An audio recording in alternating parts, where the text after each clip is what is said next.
Hello, my name is Steve Russell.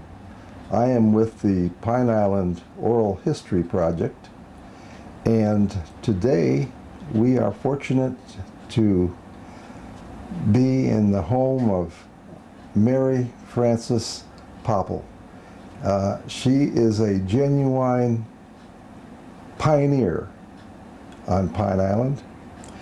The date is May 12th, 2025, and we are going to interview her about her fascinating life. I have heard some of the stories of her life here on Pine Island, and I think everyone will enjoy it. Good morning, Fran. Good morning. Can you tell us basically how old you are and from the beginning of your life to now? Well, I'm 93, and I was born in Punta Gorda. And when I was 6, my mother remarried a commercial fisherman, and we moved what was called then down the bay. Why it was called that, I don't know, but we went to Punta Blanca. And it was a little island with about 5 houses on it and a school. And the houses was like first come, first served. If a house was empty, you could get it. And my stepfather got a house on the island because of the school. And I had 2 smaller brothers, and he needed for me to go to school. And I went to school over there until I got too old. Went through the 6th grade, and then we moved to Bokeelia so I could continue on to school. We moved in what is now the Buttonwood, used to be the Buttonwood Cottage, which got blew down during Hurricane Helene, and that was very sad for me.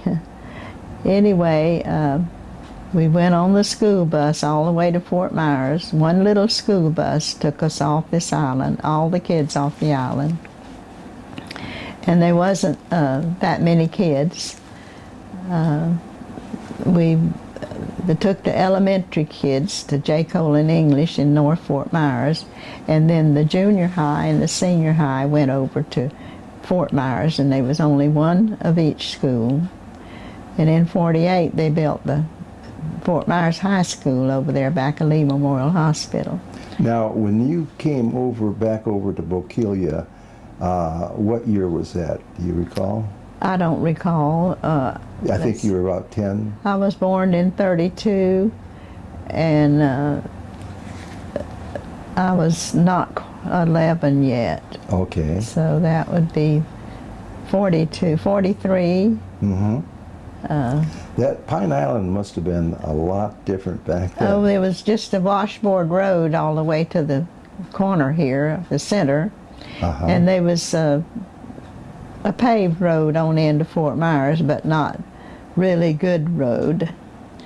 But what about how many people would you guess would have lived on Pine Island in 1943? I would say on Matlacha and St. James, which we didn't go to St. James, the road was so bad. Uh-huh. But I'd say, I would say that all 3, Matlacha, Bokeelia, St. James, never had more than 2,000 people. I see. Yeah. Uh-huh.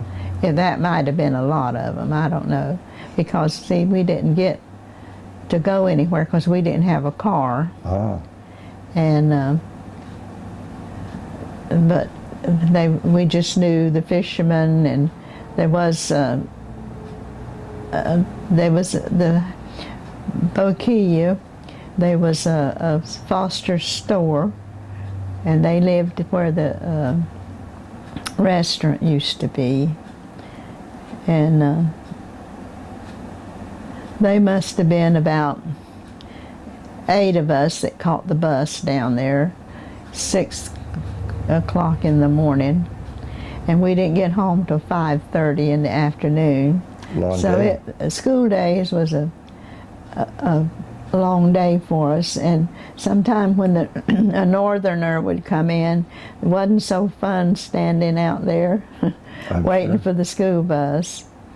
And but the, Now, living conditions must have been pretty primitive. well, right? now we had electric, but we didn't did. have any phone. We had the electric, like the wire hung down with a light bulb on it, and the minimum was $2.60 And my stepfather didn't want us listening to the radio because it might make the light bill go up.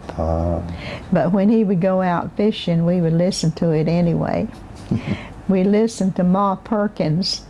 It was like a soap opera, and we really liked that. And so that was something new for us because we didn't have a radio or anything on Punta Blanca. What about water? There was no We had water. a cistern. We had a rainwater tank, but we had a bathroom. We had an indoor bathroom. And now down the road went all the way down to Jug Creek, and there was a fish house down there, and it had an outhouse. And and most people did. But we had a indoor plumbing. And we had this real huge rainwater tank, but we did our washing on the rub board and boiled them, and good things like that. But we didn't know any better, so it didn't matter. I mean, that was just a way of life for us. Of course. And Now that was during World War II. Was there anything different about World War II here on Pine Island?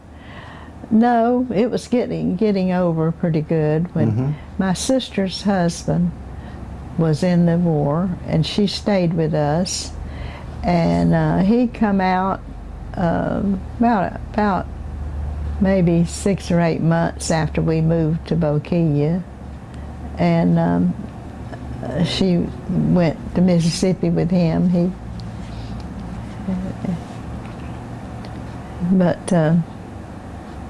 There was, I guess they might have been a dozen of us on the school bus going into, well, we picked up some kids at Matlacha, and he took kids everywhere. He took them to the Catholic school, the Haunches, and there was another kid that they took to the Catholic schools. And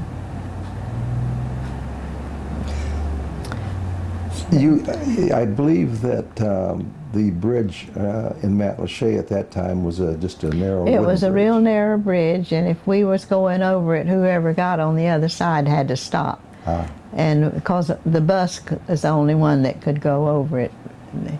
And some pretty close things there, Yeah, there's the fishingest bridge in the world. Right. And it was a quaint village. Now, at that time, most of the people, I am guessing, were probably engaged in fishing one way or another here on Pine Island. Yes. Or were there other things that they were doing?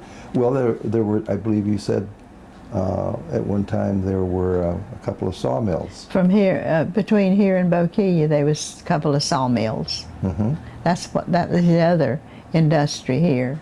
I see. Did they take a lot of those logs? They must have taken them off the island. I guess. I don't really know, but I know they were working. But I don't know exactly, how many. But we used to see them with the truck piled up, just those long truck beds piled up with pine tree logs. Sure. And they were the native. Slash pines. Yeah, they were the long leaf. And but most of the people were probably involved in fishing of one kind or another. They were some kind of seafood. Were they? That was, of course, before the net ban. Oh yes. And that when the net ban came in, that made a big difference to a lot of people. Yeah, it hurt the fishermen very bad. Yeah. I'd say there's probably not but about 6. My neighbor tells me, because that's what they do, about 6 net fishermen around. Still? Mm-hmm. Oh. I know that's what they do. Mm-hmm. They do a lot of cast netting, and then they have fish nets. Uh-huh. A lot for mullet or Mullet. other things? Mostly mullet. Yeah. Well, all mullet, that's what they do. Mhm. I don't know about the others. Mm-hmm. I know my Steve, when he fishes, he gets grouper, he goes out in the Gulf. I suppose he probably told you all that. He did tell us about that. Now, you had 4 sons, as I recall. Is that right? What? 4 sons? Yes. Yes, I had 4 sons. I had 2 pairs of boys. In 48 and 50, I had one. And then in 55, I had a son. In 53, I had a son. Yeah, and they're all doing good.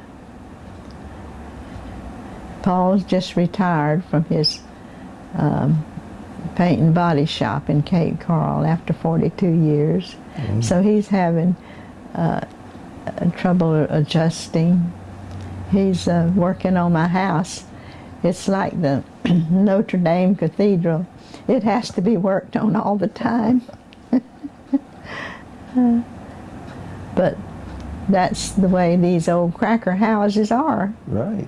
You got to work on them all the time or they'll fall down. You've made a couple of additions to this one, as I recall. Yeah. Yeah. Yeah, the water came up during Helene, came up all in my whole house, ruined my bedroom, and anyway, just got that back where I can go in there and sleep. And now he's going to start on this one.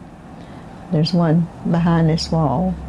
But anyway, I'm just thankful for what I have, what I do have, and what I can do. And you're pretty active, aren't you?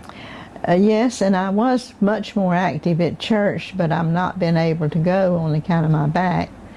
And but I still paint, and I still sew, and I make jewelry, and cook for myself. I'm an old Southern cook. I like to cook Southern stuff, you know, and like what? Well, lima beans and ham. Uh-huh. I do that for one of my sons. Loves them. Well, all of them loves them because that's the way they was raised. Fish and beans, and they had good stuff to eat. I mean, they always had a balanced meal. They would eat any kind of vegetables, and always had vegetables. And they were big eaters, and it was like for my husband always was too. And it was like cooking for a small army, to put them all around the table and fill them up. I bet. What was your husband's name? His name was Wilson. But when he was born, his father named him Woodrow Wilson, and Calvin Coolidge was running for president. And so he named him Wilson Coolidge. But his mother did not want him to be named that, so she called him W.C. Uh-huh. And then when he was old enough to be drafted in the Army, well, they had to have a name, so they gave him Wilson C. And but it was shortened to Dub, D-U-B, and that's what we all know him by, was Dub. But yeah, his mother never liked the Wilson Coolidge. Uh-huh. Yeah. And he, for a time, worked in a fish house, right? You lived in a fish house. Yes, that's how I met him. Right. Well, he drove, he worked, he was from Perry, Florida, and he was a fisherman, and they would live on the boat sometimes for a few days. Anyway, him and his two friends come down here to fish because there was more fish here than there were off of Steenhatchee River. Anyway, when the fishing went not good, well, they went back to North Florida, but he got a job in the fish house at Fort Myers Beach for the Bonita Fish Company. And he drove their truck and he picked up fish at Fort Myers Beach and here in Bokeelia and clear down to Everglades City. But when he come to our place is how I got to know him. And then when we decided to get married, the fish house job was open, and so every fish house attendant lived on the premises. That's what you had to do. They were always living quarters where the fish house was. So we lived at the fish house at Bokeelia, and we had our first child there, which was born in Punta Gorda, because we had to go all the way up to Old 41 and then go to Punta Gorda. And the deal was that when he took me up there a month before I was going to have the baby. Every time I'd make a noise, he'd say, "I'm taking you to Punta Gorda tomorrow," because when I was little, we had a Granny Flowers, and she was a midwife, but there was a hospital there too. So he took me there a month before the baby come, and the deal was that when I went to the hospital, that she would call his boss in Fort Myers, and he would come out and tell Dub, and then he could go up there. So anyway. Well, now you were pretty young when you got married. Yes, I was 15. Wow. Mm-hmm. Was that probably wasn't that unusual back then? No, and I had a child when I was 16, and I said he was 8 years older than me, but I said he raised me well, because he was a very good husband all the years, worked hard, devoted father, and he just was a good man. Yeah, never drank, smoked some, smoked too much. But anyway, everybody did back then, you know. Yes, that's true. Yeah, and we were married 57 years. Wow. And we had a 50th wedding anniversary that the kids really made a big deal over it. We renewed our vows and at the church up there in North Fort Myers, or Cape Coral. And it was very nice. We have a lot of pictures of that. And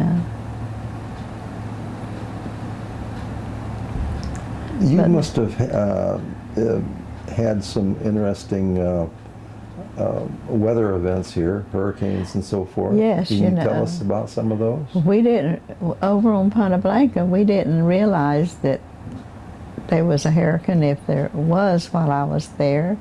And they had these buoys that the Coast Guard would throw out with yellow plastic or something on them, you know, to let us know the hurricane. Oh. And at Punta Blanca, Bokeelia, we had a little radio, and different ones knew. But we had one hurricane, I forget, back there, I don't know if they even named them. But I can remember looking out of the Buttonwood cottage and seeing a coconut tree there by the road, which was gravel. Lifting, the coconut tree would go over and all the land would lift up around it. But it still come back. I guess that's why they're native and they survive. Yeah. And we had a sea grape tree that blew down though. And so Yeah, it was quite interesting. I look back and I think about how the changes on Pine Island since I've been here. And there was nothing but the four-way stop. And now there's businesses on every corner. Mm-hmm. And when do you remember the tourists first started coming? I think it was when everybody started getting cars. I don't rightly remember the year, but they had the fire station. And then I think they had something where the hardware is now. I believe that was the Circle K or something like that, but they moved it across the street. Mm-hmm. And then the one on the other corner that used to be the restaurant, and we call it, somebody built that, and we called it the Roundhouse because it was round and it just had a roof and some pillars. And so then they walled it in and made a honky-tonk out of it, and that didn't work. All they done was fight and drink. And then Mr. Parker had a hardware store there, and that was a good while, you know. It lasted very well, and he had a little post office in there. It was very nice. But the cabins behind it was made to rent, and that didn't go over so big, so they started doing little businesses in them, and they've done that ever since. Mm-hmm. Mm-hmm. Yeah. So. Now, there weren't any mosquitoes here on Pine Island back then, were there? Yes, there was. A lot of mosquitoes in those no-see-ums. Yeah. Oh, they were bad. What did you do for mosquitoes? Well, we had only one spray that there was, insecticide that you sprayed out of an old spray gun by hand. Sure. And we sprayed the screens, and that kept them from coming in and letting us sleep. Oh. But the mosquitoes, I guess we were immune to them. On Punta Blanca, we would go out in the boat and pull those tags of what we call coon oysters, because they grew on the mangrove roots, and the coons could get them and eat them. But they were little, and they never made us sick. They were good things. And we would roast them about sundown. All us kids get together, which was about 6, and roast them, and that was a fun time. We didn't have too many. We didn't have hardly any outings, you know, over there. We just made our own. We played baseball a lot at school. And the teacher, we would. She went to the outhouse. We set the clock back, and we'd be playing ball about an hour before the school boat come and got the rest of the kids. We lived on that, and she had to know, but I think she was glad to get rid of us out of the schoolroom, so because she went on the school boat too, because she lived at one of our teachers lived at USAPA. It wasn't running then, and she had a room over there, her and her family. But anyhow, it was kids, they do the darndest things. They do. But anyway, getting back to Bokeelia, it was quite a life that I grew up watching everything get bigger and bigger, and more people come, and I've just watched it get that way, and It's been a good life, an adventurous life, you know. I've seen a lot of things, and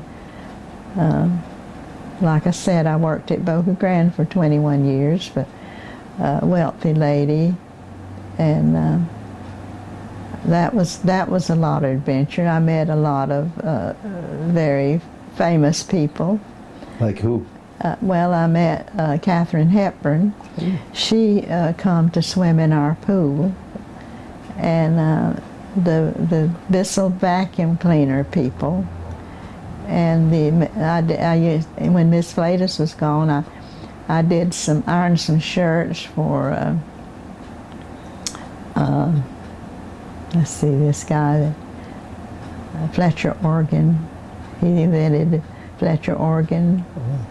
The Fletchers, and I worked for them a little bit because she would be gone. And then when I first started working for her, she was only over there 6 months of the year, and the rest of the time she went to Canada to salmon fish. Her and her friend, they toured, and then they went to the Kentucky Derby. She had a place there where she could go, and it was quite an adventure working for her too, all these years. It took me an hour and a half to go over there, an hour and a half to come back. When I first started working, when she was over there, I lived in for 5 days, and then I come home for the weekend. You were telling me a story earlier about scallops down on Maria. Yeah, about the... how you catch them. Oh, one of my school teachers on Punta Blanca lived on Scallop Drive, and her uncle was Joe Selick, Harry's daddy, that run the school boat.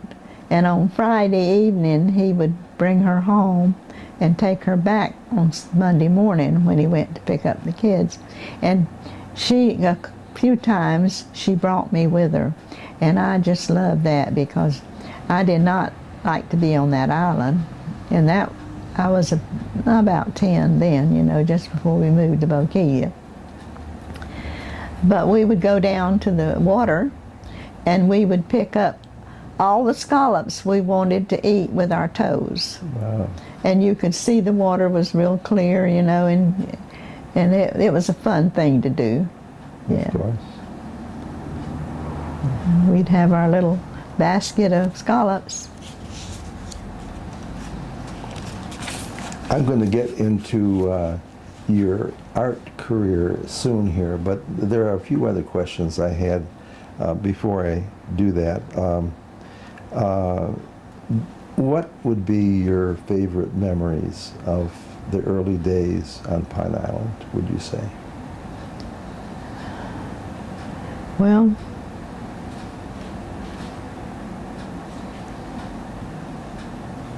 really, it was mostly routine. Mm-hmm. I think my favorite memories was meeting my husband.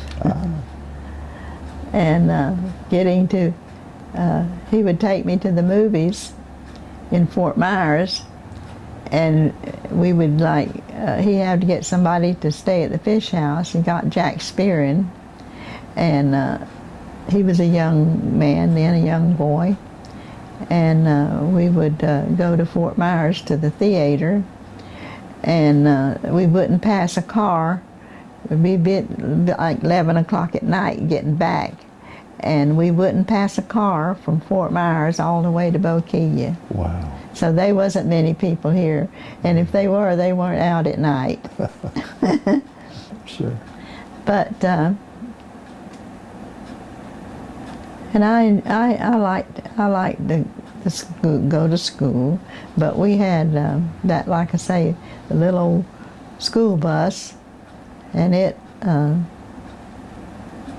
was a washboard road, and it almost, our heads would go bouncing up sometimes to the top of the thing. Wow. And And Johnny Haunch, we went to school with him and Vince. And Vince is passed, but Johnny's still living, and his sons. And we were just kind of a close-knit bunch of kids, because there wasn't that many of us. But we used to, Jim Howard would come and get us for Sunday school. And the place where the church is now, it was a little school. But after the year that we moved to Bokeelia, I went there for about a month, and then school was out. And they never had school there anymore. But they had the church, and it was just this middle building. That's all there was there. And there was to be like just 2 or 3 of us maybe in one class, and the adults had their Sunday school in the building, and we would sit out under the oak trees, and that was nice, and have our Sunday school. Mm-hmm. And let's see,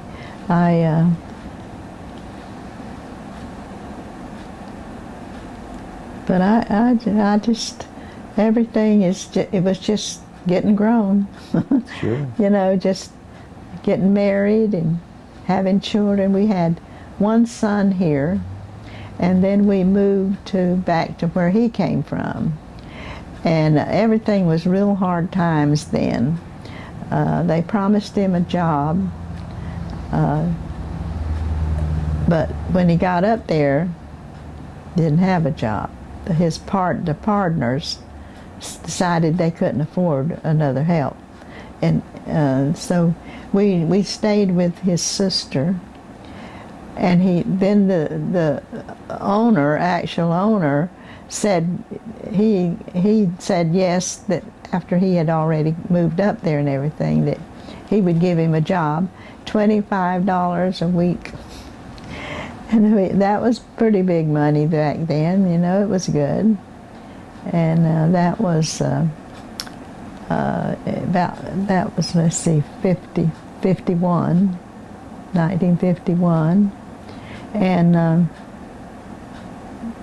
And we had another son there. And then we moved to Waycross, Georgia, to work in a fish market. That wasn't very good, so we moved back to Steenhatchee River, and he worked in a fish house. And then we decided to come back to Pine Island. So we came back. I guess we was up there a year and a half probably with all of that. But we were glad to get back to Pine Island. We lived in Matlacha. There where the Blue Dog is now was 2 little cottages. And we lived in one of them. And then we lived at Bokeelia. We rented. And my husband said if he ever got a house of his own, he would never move. And so we were taking a friend of ours to Tampa. Back then they didn't have any specialists in Fort Myers. If you needed a specialist, you had to go to Tampa. And so he had a surgery on his cancer of the throat, I think. But anyway, we took him, and on the way back, there was a model home in Sarasota, a Jim Walter house. And they would build your house, and you could make payments on it. And so we stopped there, and we purchased a house, 20 by 26. It was just this middle here. Mm-hmm. And we got a house. And that was in 1953. And we've been here all these years. We never moved. That must have been kind of exciting, getting your first home. Must have been very exciting getting your first home. And see, we had to wait. We were the second Jim Walter house ever built in Lee County. Oh. We had to wait for them to build one in Olga before that we could get ours. Uh-huh. And then 10 years later, we built this one here, the same company, for my mom. She was over in Palm Beach, West Palm Beach, and my sisters took care of her, looked out kind of for her, and they both passed away, so she moved over here to be near me.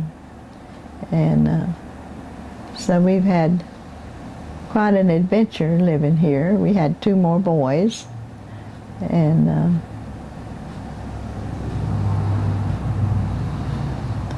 my husband fished, and I stayed home and took care of the kids mostly until, I guess, the youngest. I cleaned people's house sometimes, took him with me, and then I did laundry for anything I could do, you know. Back then you starched and ironed all the clothes, even the pillowcases. And so anyway, then when the kids went to school, I got a job at I worked at Lee Memorial Hospital for 10 years in the cafeteria. So, and then my aunt come from West Palm Beach. She worked for this lady I worked for 30 years over there in Palm Beach.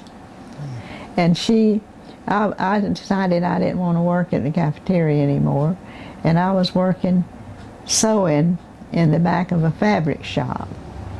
And she said, I'm going to have to quit coming over here with her and retire.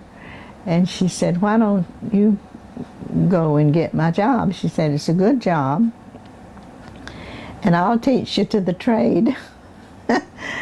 So anyway, that's how I got that job over there at Boca Grande with the Mrs. Flatus. And it went on, and I worked over there 21 years. The last year I was house set after she passed away till they sold it. Mm-hmm. And $480-some thousand back then, you know. That was a lot of money. Yeah, that was 98, I think. Mm-hmm.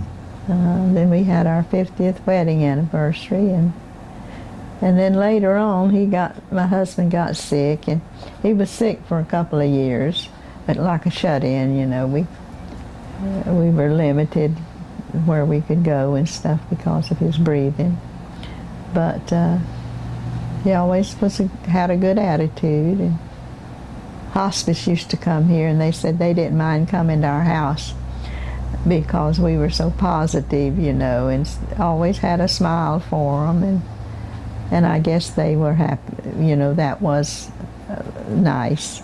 Sure. But in your 50s, you got involved in art, and in a big way. Yeah, in the later 60s. Oh. And 70, I did a little painting all along, mm-hmm. but I really got into it around 2000. Oh. When I would go to the conventions and all that, and things like that, and then I took classes were all over everywhere, you know. We had a club, the Decorative Artists of Southwest Florida. I belonged to that. I'm a lifetime member of that, and I just got a card from them wishing me well, get well, and so, and then you took some classes, a number of classes. Yes, I did, and when we would go to the convention, it would be a week, and we was able to take lessons from the national artist, and we got you know, well-known artists would teach us. And you could select before you went which ones you wanted. But we went to Nashville twice. We went to Opryland. That was where we'd have the convention. And we just had a good time everywhere we went. I went to Ohio one time, and that was my first time to fly.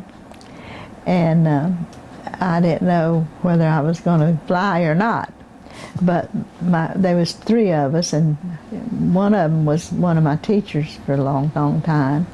And her husband worked at the airport, and he got us some real good deals and it was just, we didn't have to change any place. We just went there and come back.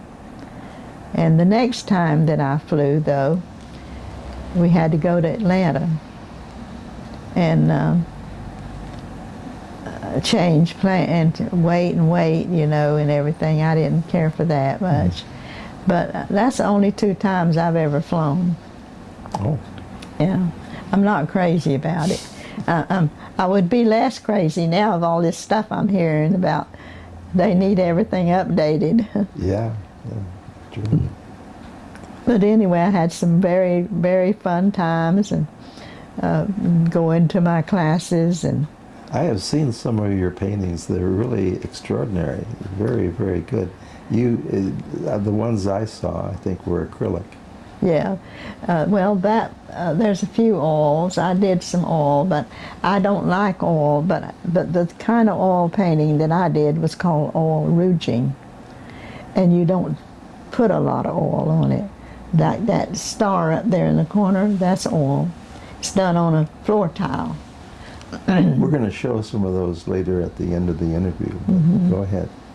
And but I do, and on cloth I had fabric paint, and there's a shirt over there that I painted over there at the house, and I do mostly acrylic, and that way I can fool with it, fiddle it with it, and paint over it and stuff. Now I do all my feathers in acrylic. First I spray them with a clear glaze, and then I paint them with the acrylic, and then I spray them again with the clear glaze. And so. Okay, now we are continuing with our interview with some of the art that Fran has done over the years.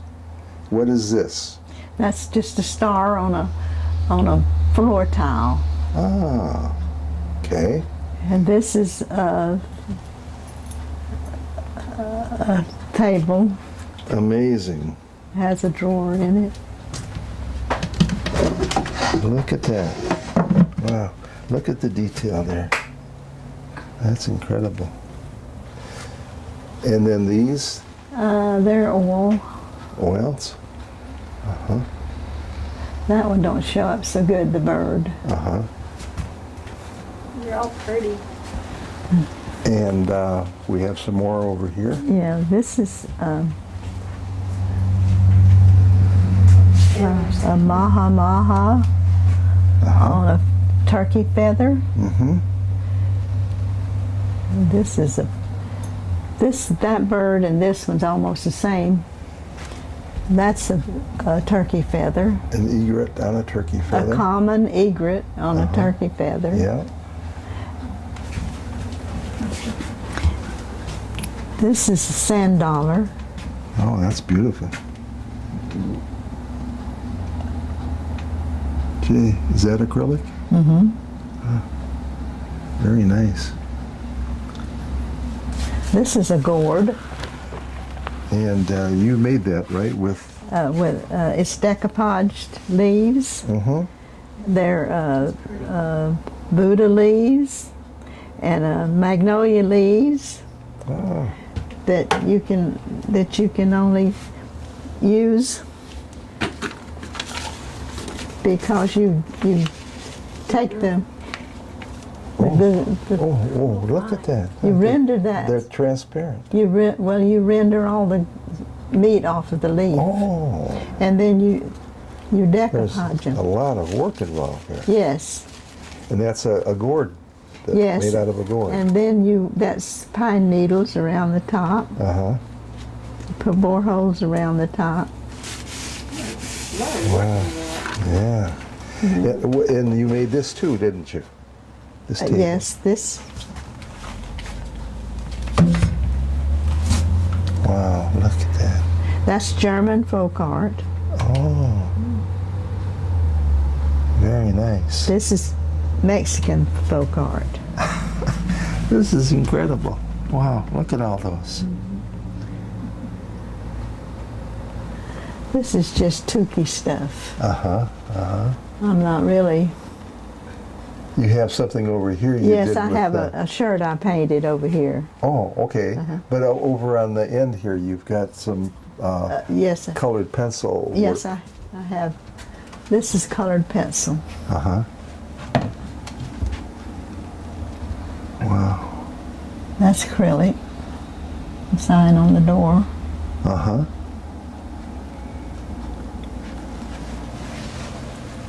And I believe you're going to take me over and show some of the sewing you've done. Yes. Right? Yes. Okay. All right. I'll Well. go with you. Yes. That's your key? Mm-hmm. Okay. Oh, look at that. Beautiful. Wow. Oh. Wow.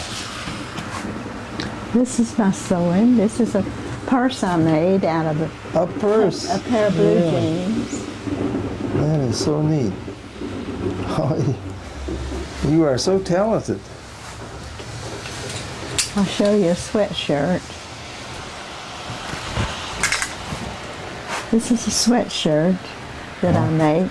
Wow. Cut it off, cut it up. Oh, gee whiz. That's incredible. And are those for you, or do you give them away? I sell them. Oh, okay.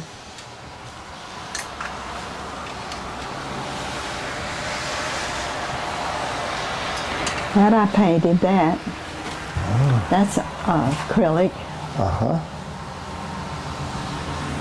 A closet full of ideas. Yes, indeed.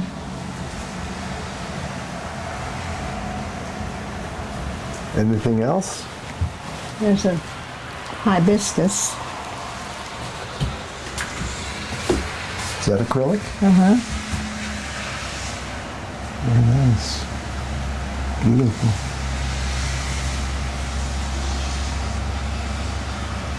You're a very talented lady. Don't fall Yeah. over my junk. But I have scads machine. That's the sergers. Uh-huh. I have embroidery machines. I do embroidery on fabric. Oh, And I sew. you've been busy with sewing and painting for a long time, haven't you? Yes, I have. Many years. Yeah. And I don't know it exactly, but I know it's been many years. Yeah. And I've enjoyed every bit of it. That's great. And, Isn't that nice? And I have fabric. See all these bins of fabric? Oh, yeah. Sure.